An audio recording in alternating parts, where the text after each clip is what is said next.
Iskam. Sa halo mga kaibigan, hindi na ako makapag-antay. Bubuksan na natin ito. Ano kaya ito mga kaibigan? Nakalimutan ko ano ito na order ko. Ano ba ito? Para dito ako mag-start mga kaibigan kasi sana hindi ito ano mga kaibigan. Ayan ito lang, butangan din ako. Hala! Dili. Ang cute! Tanganan og bulak mga kaibigan doon sa ano ko sa viral plastic ko. Andiyan di ay siya kula. Oh, 19 pesos yata ito mga kaibigan. And ito ang pinakamalaki-laki para doon sa table ko doon sa ano mga kaibigan sa table ba sa lamis sa ano yon sa table set natin mga kaibigan. So ito kasi mga set ito doon ito sa mga kwarto-kwarto. So ayan lang lab-lab katong ano nila bibalik ra nato sagdira. So dito ito mga kaibigan, ito yung ano natin mga kalingawan natin sa ano Shopee mga kaibigan. Mura lang kasi kaya nag-order ako para mayroon tayong lalagyan ng mga halaman. So nag-order ako ng halaman. Kabo ko yan. Hindi ko alam. Ito na mga kaibigan, damit ni Rurong Junjun. Sana hindi scam, buy one take one to. Ay, wala, totoo nga. Doon ka Buy vlog. one take one. 230. Hala, sana small to. Sana siya na ni Rurong Junjun mga kaibigan, maganda sa ano. Hala, di ba? Gamay man lagi. Ingon na pud kag small. Pero okay to, body fit. Dapat mong tani pagkatungan to yung tayo kung anong tani yan. Oh, ito mga kaibigan. Gaya? Oh. Mukhang kita gaya? Maganda siya, maliit pero kuan siya mo inat di ay. Nga may tinamo dito ng gabandang kon hat gubiron. Bondo kuan kay ni di. Design kani man gud ang original kani. Kuan na lang siya. Mapakaano So, ano to? yan? Yan.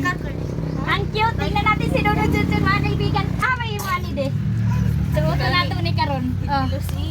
Ayan mga kaibigan, pangalawang order ko na to kay Dudong Junjun, wala pa rin. Yung first ano ko, order sa kanya malaki. Ito, pang babae pala to. Ang nagsuot dito sa picture, lalaki naman. Oh, why? Why? Alina. So hindi ko na tinuloy pag-open yung parcel mga kaibigan kasi ano yan kay Ate Manina, yung wall vinyl tiles, yung pina-order niya kasi itatapos niya pag pag dikit yung mga ano niya, mga ano yun, cabinet. Yun na lang daw yung gagamitin niya kasi nagustuhan niya yung first order ko sa kanya. And nag-iba na naman ako ng color para mayroon namang ibang design doon sa Timaninay. So ayan, dumating na. Yung iba, hindi pa. So yung wife na ni Longlong yung naghugas ng plato. Tapos nandyan kay Arlie, nagpatulog muna kasi magpunta daw kami doon sa sa ukay-ukayan. Kasi si King, hanapan ko pa din si King ng sapatos niya para sa closing day. Kasi yung mga sapatos ni King old na mga kaibigan. Iwan muna namin yung batuta namin kasi kailangan namin i-claim yung pabigay ni Ate Maninay sa mga bata para pagkain nila mamaya doon sa sa pag namin, pag suroy-suroy namin ba doon, pagtingin-tingin namin mamaya kung ano yung ganap mamayang gabi sa araw ng bayan ng Lapas. So kasama ko si Duna at si Aileen. So ayan, napakainit mga kaibigan, dito na kami sa palan. Ayan, si Dorong Junjun sabi niya magmadali ka lang, baka iyak si Arlene kasi iniwan namin si Arlene doon sa sa bahay. Tapos medyo tahimik pa mga kaibigan. So ayan mga kaibigan, nag-iyakan na ang mga kids kasi gusto na sumama pero need pa namin kunin itong padala ni Ate Maninay. Sabi ko mamaya na sila kasi mainit pa. So ayan na talaga ako mga kaibigan sa aking ngipin, sa inyo. Sira na talaga siya. Need ko na naman mag-budget sa aking ngipin mga kaibigan. Paano naman to ang mahal? Dira na ahya kanang diya. Lagi sayang manggod ni ipatanggalhan no. Ayo papasta rin. Unsa ka abunuhan kiwali sayang lagi. Meron din nagsabi sa akin na hindi daw kailangan ipabunot kasi sayang, paanuhan lang daw mga kaibigan. So anuhan ko pa to, bigyan ko to ng panahon kasi naiya na ako mag-smile sa inyo mga kaibigan. Ayutin ng ipin natin. Grabe ka init. Mga kaibigan ay nasaag taga Loreto. Si Mother, tingala daw si Mother mga kaibigan. Mayroon tayong gagawin kay Mama mga kaibigan na hindi niya alam.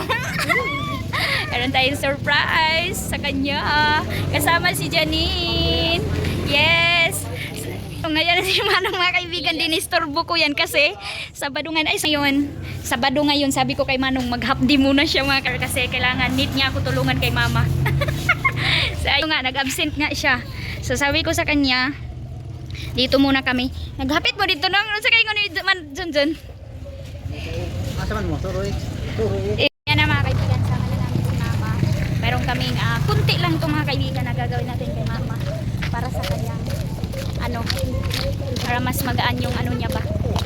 O trip banding ko na din mga kaibigan kasi hindi ako makauwi doon kasi si Junior at saka sila King, Aileen, sabay sila sa sa cruising.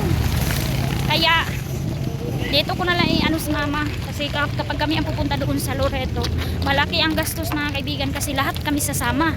Si King, Aileen, sama yun. Basta Loreto na ang hisgutan mga kaibigan. Sama talaga yan sila. Ayan. Kaya buti na yun si Mama lang at saka si Manong Ed, yung anak niya ang pupunta dito kasi makasid lang tayo.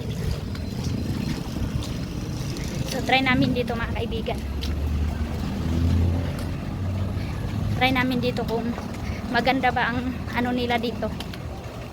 Promo mga kaibigan. Meron kasing promo dito. Iwan ko kung magustuhan ni Mama yung gagawin namin sa kanya na hair botox. Ayan, dito siya mga kaibigan. Sana walang meron sila dito hot oil, hair color, botox treatment, $599. So yan mga kaibigan, hindi maano yung hitsura ni Mama, na shock siya mga kaibigan sa ginawa namin. Si Manong kasabwat. First time ni Mama mga kaibigan, 63 years old siya, ngayon pa lang maano yung hair niya. Sa Brazilian lang yung gagawin natin sa kanya, hindi ko na po straight yung buhok niya kasi okay naman daw ang Brazilian kasi nga yung pang lang mga kaibigan, yung pang one time big time na gagawin natin kay Mama. Tara doon. Hot oil, $499. Sus! So ayan na mga kaibigan, sabi ni Mama, almost 63 years ngayon pa na virginan yung buhok niya. So naka-cutix na pala ang nakapalinis na si Mama sa kanyang TL. So ang kamot na lang niya mga kaibigan yung papalinisan ko. So ito na lang ang gagawin ko para naman kay Mama ko mga kaibigan sa ating remembrance sa ating sa ating sahod. Kadaliin mo dahil makalingi. Si Dona mga kaibigan, trinipan si Mama. So thank you so much sa pa-promo kay Sir. Ayan yung pa-promo niya mga kaibigan. Oh, wow, ribbon $799, Brazilian $499, hot oil and hair color and botox treatment and gupit. So dito para makaano din si Kuya, oh, 'di ba? Meron na siyang customer from Loreto, Handayugong. Oh. So ayan. Sana yung hair ni Aileen. So ayan na si Aileen, hinugasan na yung hair niya. Nagsuggest si Kuya. So ayan, si Kuya lang mga kaibigan, mayroon siya assistant and si Aileen, ayan, lalagyan lang siya ng cream silk. Ayan na si Mama ko. Excited na ako mga kaibigan sa kakalabasan ni Mama. Sobrang taba ni Mama nung. Nanaba sobra si Mama. Oh? Arbis na siya. Hala. Si Duna. Ano pa nung shot yung panahon? Ayan mga kaibigan, si Duna, pinaukay ko siya. Ang bilis lang mga kaibigan surrender kasi ang pangit daw ng mga ukay-ukay, o diba?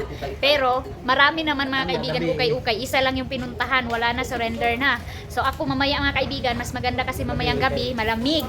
Kasi ngayon napakainit pa, so standby kami dito. Iwan ko ano na yung inisip ni Dudong Junjun doon na matagal na kami nakabalik. So ayun, madali lang din yung mainis mga kaibigan kapag pinabantay ng bata. So ayun si Manong standby.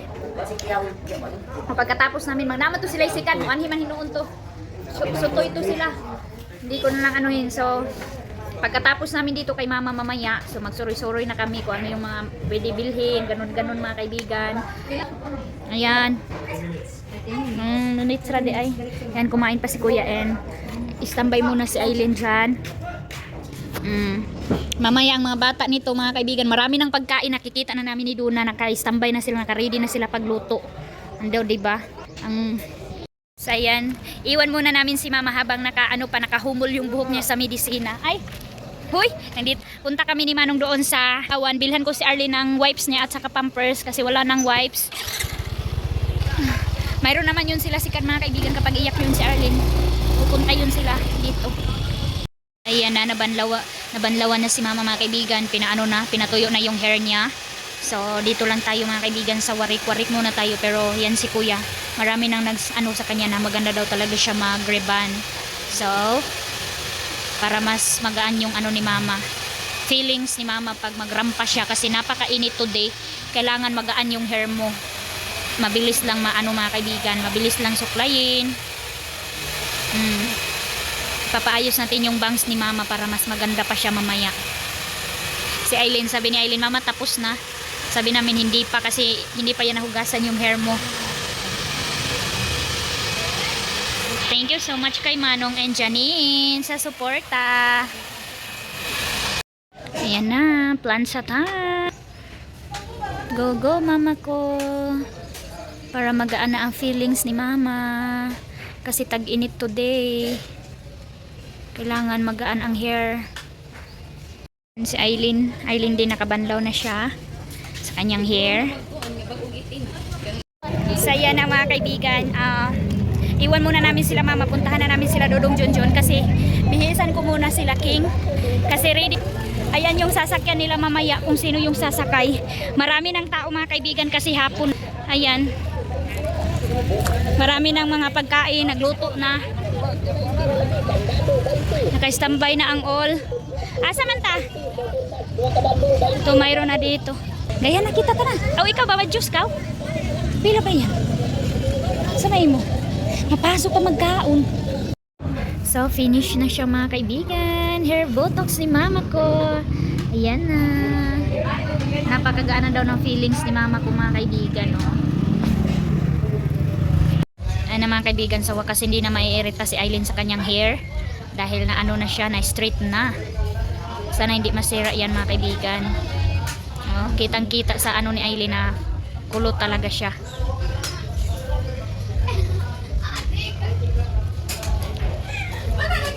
Mas maganda na din yan mga kaibigan na mayroong medicine kasi kaysa palagi lang siya ipinaplansya tapos walang medisina, yun yung makasira.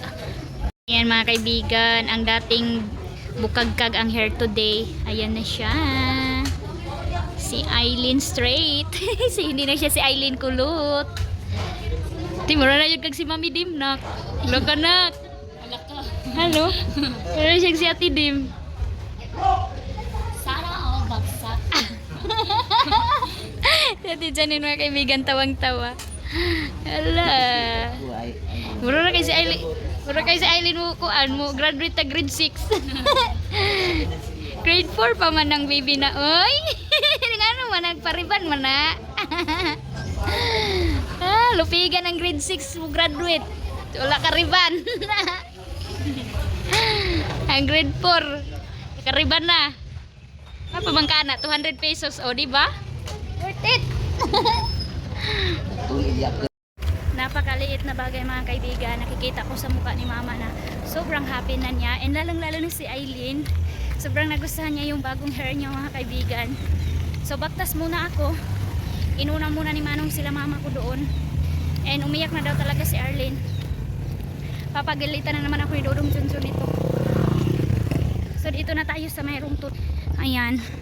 So palapit na pa hapon. Alas 5 na ng 4:45 na ng hapon. So ito yung tulay dito sa La Paz. Yan yung Agpangon River mga kaibigan. Hupa siya. So para mabilis lang ako, baktas na ako. Para malapit na lang ako kunin ni Manong. Madali lang naman ito baktasin mga kaibigan.